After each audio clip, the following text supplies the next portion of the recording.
Bone related ആയിട്ടുള്ള എന്തെങ്കിലും പ്രോബ്ലംസിനുള്ള സർജറിയോ ഒക്കെ ചെയ്യേണ്ടപ്പോൾ എത്ര ഇൻസുലിൻ കൂട്ടിക്കൊടുത്തെന്നാലും എത്ര ഭക്ഷണം കുറച്ച് കഴിച്ചെന്നാലും എത്ര മരുന്നുകൾ അഡീഷണൽ ആയിട്ട് ആഡ് ചെയ്തെന്നാലും ഈ ബി പിയും ഷുഗറും ഒന്നും കുറഞ്ഞു വരാതിരിക്കും. അങ്ങനെയുള്ളവർക്ക് അങ്ങനെ മാത്രം ഷുഗർ ഒന്ന് കുറയ്ക്കാനായിട്ട് ഒരു പ്രത്യേക തരം എക്സസൈസും ഡയറ്റുമാണ് ഞാനിന്ന് നിർദ്ദേശിക്കുന്നത്. വെറും 3 മിനിറ്റിൽ ഷുഗർ നമുക്ക് കുറയ്ക്കാം. പക്ഷേ ഇത് ഡോക്ടർമാരെ പറ്റിക്കാൻ വേണ്ടി ഫാസ്റ്റിംഗ് ബ്ലഡ് ഷുഗർ ഒന്ന് കുറച്ച് കാണിക്കാൻ വേണ്ടി മാത്രമാകരുത് കേട്ടോ. അതായത് എല്ലാ ദിവസവും നമുക്ക് പ്രാക്ടീസ് ചെയ്തെന്നാൽ നമ്മുടെ ഡയബറ്റീസ് അത്ര കണ്ട് കൺട്രോളിലാക്കാനായിട്ട് നമുക്ക് സാധിച്ചേക്കും. ഇതിന് വേണ്ട വ്യായാമത്തിൻ്റെ ഒരു പേരാണ് HIIT അഥവാ ഹൈ ഇൻറ്റൻസിറ്റി ഇൻ്റർവൽ ട്രെയിനിങ് എന്ന് പറയുന്ന ഒന്ന്. രണ്ടാമത് ഇതിൻ്റെ ഡയറ്റാണ്. ഇതിന് കഴിക്കേണ്ട പ്രത്യേക തരത്തിലുള്ള കുറച്ച് ഭക്ഷണ കാര്യങ്ങൾ. ഇത് രണ്ടും നമുക്ക് ഇന്നൊന്ന് ഡിസ്കസ് ചെയ്യാം. ഈ HIIT എന്ന് പറയുന്നത് ഹൈ ഇൻറ്റൻസിറ്റി ഇൻ്റർവൽ ട്രെയിനിങ് എന്ന് പറയുന്ന സംഗതിയിൽ നമ്മൾ ഉൾക്കൊള്ളിച്ചിരിക്കുന്നത് ഒരു 30 സെക്കൻഡ് നേരത്തേക്ക് നമ്മുടെ ഹാർട്ട് റേറ്റ് ഒരു 140 എങ്കിലും വരെ ഉയരുന്ന രീതിയിൽ നല്ല ഇൻറ്റൻസിറ്റിയിലുള്ള ഒരു വർക്കൗട്ടാണ്. 30 സെക്കൻഡ് എന്ന് പറയുന്നത് അര മിനിറ്റേ ഉള്ളൂ എന്നുള്ളത് നമുക്ക് പ്രത്യേകം ഓർക്കാം. ഈ 30 സെക്കൻഡ് നേരത്തേക്ക് നല്ല ഇൻറ്റൻസിറ്റിയിലുള്ള ഒരു എക്സസൈസ്, അത് ഒരു സ്കിപ്പിംഗ് ആകാം, അല്ലെങ്കിൽ നല്ല സ്പീഡിലൊന്ന് ഓടുന്നതാകാം, അതല്ലെന്നുണ്ടെങ്കിൽ ഒരു 20 പുഷപ്പ് എടുക്കുന്നതാകാം, അല്ലെങ്കിൽ 20 സ്ക്വാറ്റ്സ് വിത്ത് ജമ്പിങ് അപ്സ് ഇതാകാം. ഇങ്ങനെ എന്തെങ്കിലും ഒരു എക്സസൈസ് വഴി നമ്മുടെ ഹൃദയത്തിൻ്റെ താളക്രമം നല്ല രീതിയിൽ കൂട്ടി ഒന്ന് ട്രെയിൻ ചെയ്ത് നോക്കൂ. അതിനുശേഷം ഒരു 10 മിനിറ്റ് കഴിഞ്ഞ് നമ്മുടെ ഷുഗർ ലെവൽ ഒന്ന് നോക്കിയെന്നാൽ ഉറപ്പായിട്ടും ഒരു 50 മില്ലിഗ്രാംസ് പെർ ഡെസിലിറ്റർ എങ്കിലും കുറഞ്ഞിരിക്കും. അതായത് ഒരു 200 ഷുഗർ ലെവൽ ഉള്ളവർക്ക് ഒരു 150 ആക്കാൻ പറ്റും എന്ന് സാരം. അപ്പോൾ നമുക്ക് ഈ സർജറിക്ക് മുൻപായിട്ട്, നമുക്ക് ഓപ്പറേഷന് മുൻപായിട്ട് ഷുഗർ ലെവൽ ഒന്ന് നോർമൽ ആക്കിയെടുക്കാൻ ഒരു വിധത്തിലും സാധിക്കുന്നില്ല എന്നുണ്ടെങ്കിൽ, പ്രത്യേകിച്ചും കാറ്ററാക്ട് സർജറി പോലുള്ള കാര്യങ്ങളിൽ നമുക്ക് ഈ രീതി ഒന്ന് ഉപയോഗിക്കാവുന്നതാണ്. കാര്യം ഒന്ന് സ്ക്വാറ്റ്സ് എന്ന് പറയുന്ന സിറ്റപ്സ് ചെയ്യാനായിട്ട് പലപ്പോഴും വലിയ പ്രശ്നമൊന്നും ഉണ്ടായിരിക്കത്തില്ല. ഓൾഡ് ഏജിലാണെങ്കിലും നമുക്കത് എഫക്റ്റീവായിട്ട് ചെയ്യാൻ കഴിയുന്നതാണ്. അതോടൊപ്പം ഇതിന് ഉപയോഗിക്കേണ്ട ഒരു ഭക്ഷണക്രമത്തെക്കുറിച്ചും കൂടി നമുക്കിന്ന് ഡിസ്കസ് ചെയ്യാം. നമ്മുടെ ഷുഗർ കൺട്രോൾ ചെയ്യാനായിട്ട് നമ്മൾ തന്നെ ശ്രമിക്കണം എന്നുള്ളതാണ് ഇതിനകത്ത് ഏറ്റവും പ്രധാനമായിട്ടും ഉള്ള സംഗതി. അതിന് ഒരു ഡോക്ടർ എത്രയധികം ഉപദേശങ്ങൾ പറഞ്ഞെന്നാലും എത്രയധികം മരുന്നുകൾ കൊടുത്തെന്നാലും സാധിക്കുകയില്ല. അതുകൊണ്ട് തന്നെ ഷുഗർ 99% കൺട്രോൾ ചെയ്യാനായിട്ടുള്ള ഒരു വഴിയും കൂടി ഞാൻ ഇതിൻ്റെ കൂടെ പറഞ്ഞു കൊള്ളട്ടെ. അതിന് നമ്മൾ ഇംഗ്ലീഷിലൊരു പേര് വിളിക്കും self monitoring of blood glucose എന്ന്. അതായത് നമ്മുടെ ബ്ലഡ് ഷുഗർ ലെവൽ നമ്മൾ തന്നെ ഒരു ഗ്ലൂക്കോമീറ്റർ വെച്ച് നോക്കി എഴുതി വയ്ക്കുന്ന ഒരു രീതി. അതൊരു ഡയറിയിൽ തന്നെ ഒന്ന് എഴുതി വയ്ക്കുന്നത് നന്നായിരിക്കും. ഡേറ്റും ടൈമും ഷുഗർ ലെവലും ഒരു വരിയായിട്ട് തന്നെ കോളം വരച്ചൊന്ന് എഴുതി സൂക്ഷിക്കുക. അത് രാവിലെ ഫാസ്റ്റിങ്ങിലുള്ള ബ്ലഡ് ഷുഗർ നോക്കാം. PPBS അതായത് ഭക്ഷണത്തിന് ശേഷം 2 മണിക്കൂർ കഴിഞ്ഞിട്ടുള്ള ഒരു ബ്ലഡ് ഷുഗർ ലെവല്, അതോടൊപ്പം 8 മണിക്കൂർ കഴിഞ്ഞിട്ട് 2 തവണയായിട്ടും കൂടി ഒന്ന് നോക്കുക. 3-4 ദിവസം നോക്കുമ്പോൾ തന്നെ നമുക്കിതിൻ്റെ ഫ്ലക്ച്വേഷൻ കൃത്യമായിട്ട് മനസ്സിലാക്കാനായിട്ട് സാധിക്കും. അപ്പോൾ അത് ഭക്ഷണത്തിൽ മാറ്റം വരുത്തിയും എക്സസൈസ് കൂട്ടിയും നമുക്ക് ആ ഷുഗർ ലെവൽ നോർമലൈസ് ചെയ്യാനായിട്ട് കഴിഞ്ഞേക്കും.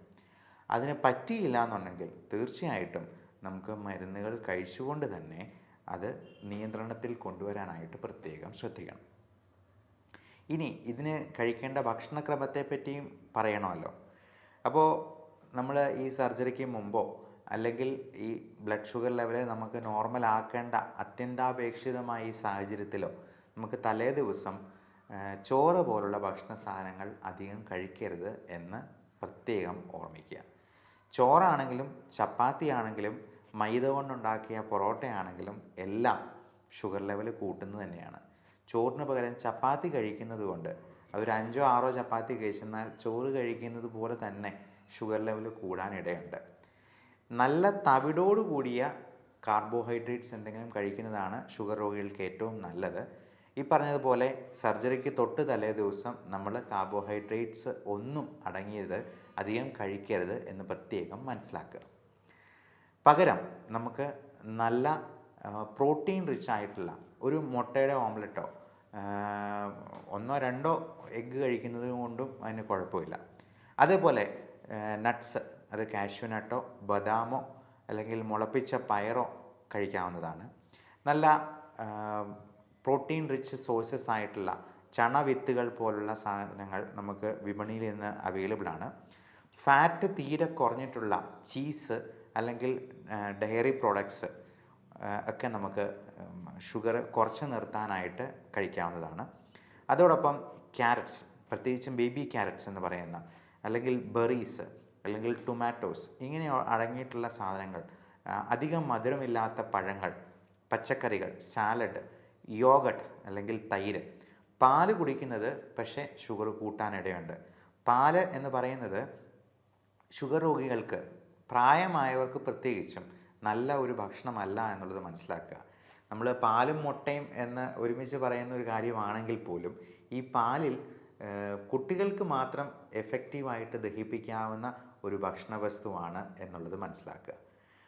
എന്നാൽ തൈര് അതുപോലെയല്ല. അത് ഫെർമെൻറ്റ് ചെയ്യുമ്പോഴേക്കും അതിൽ നമ്മുടെ കുടലിന് ആവശ്യമായിട്ടുള്ള ലാക്റ്റിക് ആസിഡ് ബാസിലസും കൂടി ചേർന്നാണ് വരുന്നത്. അതുകൊണ്ട് തന്നെ നമുക്ക് തൈര് കൂടുതൽ കഴിക്കുന്നത് കൊണ്ട് കുഴപ്പമില്ല.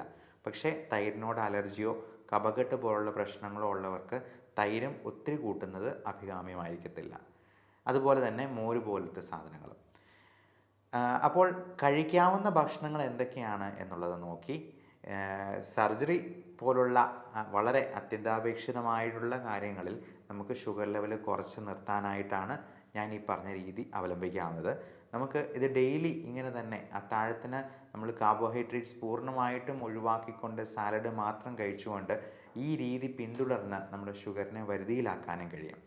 ഈ ഷുഗർ കൺട്രോളിലാണോ എന്നുള്ളത് നമുക്ക് എങ്ങനെ മനസ്സിലാക്കിയെടുക്കാം? ഞാൻ ഈ പറഞ്ഞ രീതിയൊക്കെ പരീക്ഷിച്ചിട്ട് നിങ്ങളെ ചികിത്സിക്കുന്ന ഡോക്ടറെ പറ്റിക്കാം എന്നങ്ങ് ധരിച്ചു കളയരുത്. അങ്ങനെയുള്ളവരെ പിടിക്കാനായിട്ട് നമുക്കൊരു ടെസ്റ്റുണ്ട്. HbA1c എന്നാണ് പറയുക. അത് 3 മാസത്തെ ആവറേജ് ഷുഗർ ലെവലാണ് നമുക്ക് കാണിച്ചു തരുന്നത്.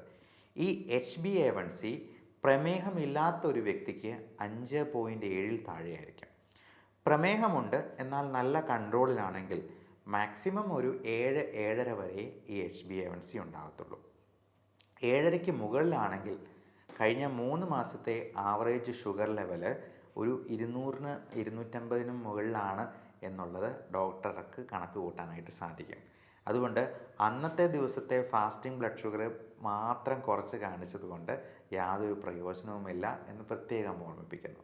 അപ്പോൾ അങ്ങനെ HbA1c ഒത്തിരി കൂടുതലാണെങ്കിൽ നമുക്ക് ലൈഫ് സ്റ്റൈൽ മോഡിഫിക്കേഷൻ മാത്രം പോരാതെ വരും.